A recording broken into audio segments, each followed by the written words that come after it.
नमस्कार. आता आपण पाहणार आहात एक आध्यात्मिक कथा.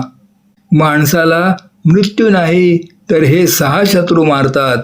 यमराज आणि श्रीरामांच्या युद्धाचे गुपित. तत्पूर्वी चॅनलवर नवीन असाल तर चॅनलला सबस्क्राईब करा. चला तर पाहूया. जय श्री हरी. हरिओम मित्रांनो. माणसाला मृत्यू नाही तर हे 6 दुर्गुण मारतात. एकेकाळची गोष्ट आहे. अयोध्येत भगवान श्रीराम आपल्या राजसभेत विराजमान होते. सभेत धर्म, न्याय आणि लोककल्याणाची चर्चा सुरू होती. तेव्हाच एक सेवक अत्यंत शोकाकुल अवस्थेत सभेत उपस्थित झाला.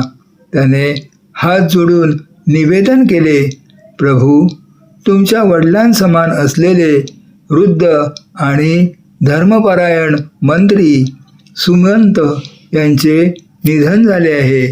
त्यांची पत्नी सती जाण्याची इच्छा व्यक्त करीत आहे आणि यासाठी तुमची आज्ञा मागत आहे. हे ऐकून भगवान श्रीरामांच्या चेहऱ्यावर गांभीर्य पसरले. ते लगेच राजसभा सोडून मंत्री सुमंत यांच्या घरी पोहोचले. तिथे जाऊन त्याने सुमंत यांच्या आयुष्याचे रहस्य जाणून घेण्याचा निश्चय केला. प्रभू श्रीरामांनी सुमंत यांची कुंडली मागवून घेतली. कुंडली पाहिल्यावर त्यांना समजले की त्रेतायुगाच्या नियमानुसार त्यांचे आयु 1,00,000 वर्ष निर्धारित होती. त्यापैकी जवळजवळ पूर्ण वेळ संपला होता. परंतु तरीही त्यांच्या आयुष्याचे 9 दिवस शिल्लक होते. भगवान श्रीराम विचारत पडले की आयुष्य पूर्ण व्हायच्या 9 दिवस आधीच यमराज त्यांना कसे घेऊन गेले. त्यांनी गुरुदेव वसिष्ठ मुनींना बोलावले. गुरुदेवांनी सांगितले की माणसाला मृत्यू नाही तर त्याचे 6 दुर्गुण मारतात. जेव्हा हे दुर्गुण जागृत होतात तेव्हा आयुष्य आणि नशिबाचे नियमही निष्फळ ठरतात. 6 दुर्गुण कोणते? व्हिडिओमध्ये सांगितल्याप्रमाणे माणसाच्या आयुष्याचा क्षय करणाऱ्या 6 शत्रूंना षड्रिपू असे म्हटले जाते. हे दुर्गुण माणसाला वेळेपूर्वीच मृत्यूच्या दारात कसे ढकलतात याची सविस्तर माहिती खालीलप्रमाणे आहे. मानवी जीवनाचा नाश करणारे 6 दुर्गुण. 1. काम म्हणजेच वासना, अतिइच्छा. काम म्हणजे केवळ शारीरिक ओढ नव्हे तर कोणत्याही गोष्टीची अतिशय तीव्र आणि अमर्याद इच्छा धरणे. जेव्हा माणूस वासनेच्या आहारी जातो तेव्हा तो योग्य अयोग्य हे विसरतो. व्हिडिओनुसार ही वासना माणसाची विवेकबुद्धी नष्ट करते, ज्यामुळे त्याचे अधपतन सुरू होते. 2. क्रोध म्हणजेच राग. यमाने श्रीरामांना सांगितल्याप्रमाणे क्रोध हा असा राक्षस आहे जो माणसाच्या मनावर ताबा मिळवतो. रागाच्या भरात माणूस असे निर्णय घेतो ज्यामुळे त्याचे स्वतःचे आणि इतरांचे नुकसान होते. क्रोधामुळे शरीरातील रक्तदाब वाढतो आणि मानसिक शांती नष्ट होऊन आयुष्य कमी होऊ लागते. 3. लोभ म्हणजेच हाव. लोभ म्हणजेच गरजेपेक्षा जास्त मिळवण्याची वृत्ती. लोभी माणूस कधीही समाधानी नसतो. तो धन, संपत्ती किंवा सत्तेच्या मागे इतका धावतो की स्वतःच्या आरोग्याकडे आणि कुटुंबाकडे दुर्लक्ष करतो. ही हाव शेवटी त्याला विनाशाकडे घेऊन जाते. 4. मोह म्हणजेच आसक्ती. एखाद्या वस्तूवर किंवा व्यक्तीवर प्रमाणाबाहेर प्रेम करणे किंवा ती आपलीच असावी असा अट्टहास धरणे म्हणजेच मोह. मोहामुळे माणूस सत्यापासून दूर जातो. व्हिडिओमध्ये सांगितल्याप्रमाणे मोह माणसाला खऱ्या कर्तव्यापासून भरकटवतो, ज्यामुळे त्याचे कर्म बिघडते. 5. मद म्हणजेच अहंकार, गर्व. अहंकार हा माणसाचा सर्वात मोठा शत्रू आहे. जेव्हा माणसाला आपल्या ज्ञान, सत्ता किंवा रूपाचा गर्व होतो, तेव्हा तो इतरांना तुच्छ मानू लागतो. यमराजांनी उदाहरणे दिली की रावण, कंस आणि हिरण्यकश्यपू यांचा वध मृत्यूने नाही तर त्यांच्या अहंकाराने केला. 6. मत्सर म्हणजेच जळफळाट, असूया. दुसऱ्यांचे सुख पाहून जळणे म्हणजेच मत्सर. मत्सरी माणूस स्वतःच्या प्रगतीपेक्षा दुसऱ्याच्या अधोगतीचा जास्त विचार करतो. यामुळे त्याच्या मनात नकारात्मकता वाढते आणि ही नकारात्मकता त्याच्या आत्मिक शक्तीचा आणि आयुष्याचा हळूहळू नाश करते. यमराजांच्या उपदेशानुसार यमराज केवळ निमित्त असतात, पण माणसाचे हे 6 दुर्गुणच त्याचे आयुष्य आतून पोखरून काढतात. जो माणूस या 6 गोष्टींवर विजय मिळवतो, तो खऱ्या अर्थाने दीर्घायुषी आणि सुखी होतो. यमराज फक्त शरीराचा अंत करतात, पण खरा विनाश या दुर्गुणामुळेच होतो. सुमंत याच्या शरीराचे आयुष्य संपले नव्हते, पण त्याच्या कर्माची परीक्षा पूर्ण झाली होती. प्रभू श्रीराम संतापले आणि त्यांनी गरुडावर स्वार होऊन यमलोकाकडे प्रस्थान केले. वाटेत त्यांना यमदूत सुमंत यांना घेऊन जाताना दिसले.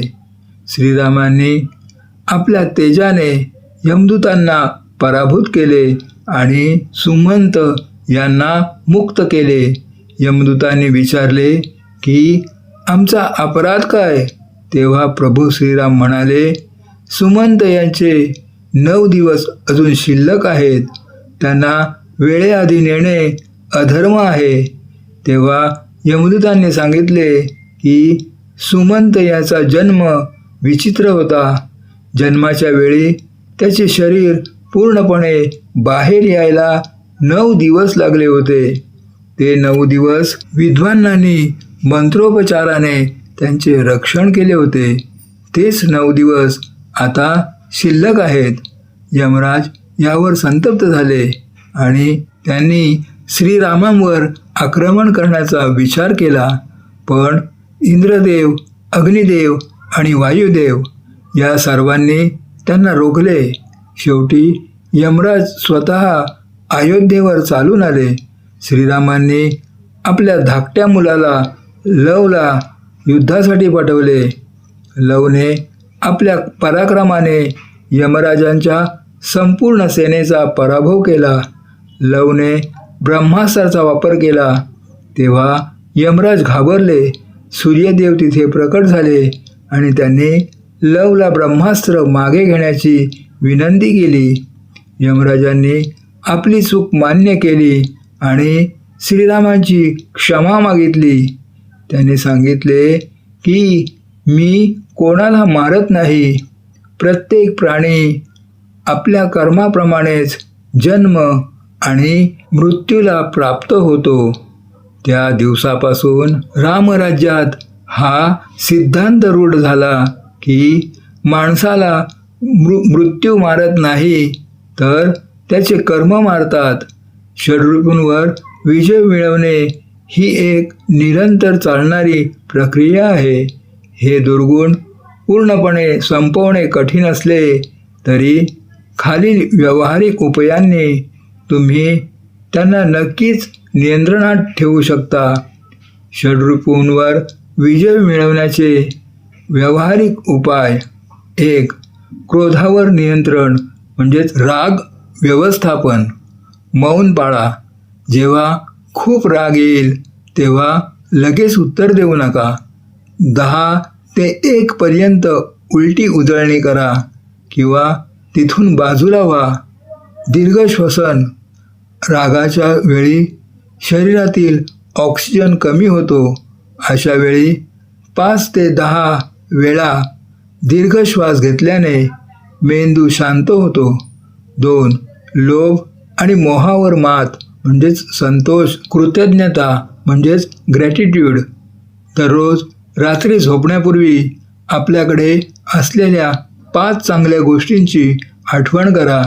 जे नाही त्यापेक्षा जे आहे त्यावर लक्ष केंद्रित केल्यास लोभ कमी होतो. दानशूरता, स्वतःजवळील थोडा भाग इतरांना देण्याची सवय लावा. यामुळे वस्तूवरील आसक्ती म्हणजेच मोह कमी होतो. 3. अहंकाराचे निर्मूलन म्हणजेच नम्रता, सेवाभाव. वेळ मिळेल तेव्हा निस्वार्थपणे सेवा करा. गरिबांना मदत करणे किंवा निसर्गाच्या सानिध्यात वेळ घालवणे यामुळे आपल्याला आपल्या क्षुद्रतेची जाणीव होते आणि अहंकार गळतो. सतत शिकण्याची वृत्ती. स्वतःला नेहमी विद्यार्थी समजा. जेव्हा आपण नवीन गोष्टी शिकतो तेव्हा आपल्याला समजते की जग खूप मोठे आहे आणि आपल्याला खूप कमी माहिती आहे. 4. मत्सरापासून मुक्ती म्हणजे सहानुभूती. तुलना करणे थांबवा. प्रत्येकाचा प्रवास वेगळा असतो. दुसऱ्याच्या यशाचे कौतुक करायला शिका. जर एखाद्याचे चांगले झाले असेल तर मनापासून त्यांचे अभिनंदन करा. यामुळे मनातील नकारात्मकता कमी होते. 5. कामावर नियंत्रण म्हणजेच शिस्त, वेळेचे नियोजन. जेव्हा मन रिकामे असते तेव्हा चुकीचे विचार जास्त येतात. स्वतःला विधायक कामात म्हणजेच क्रिएटिव्ह वर्क गुंतवून ठेवा.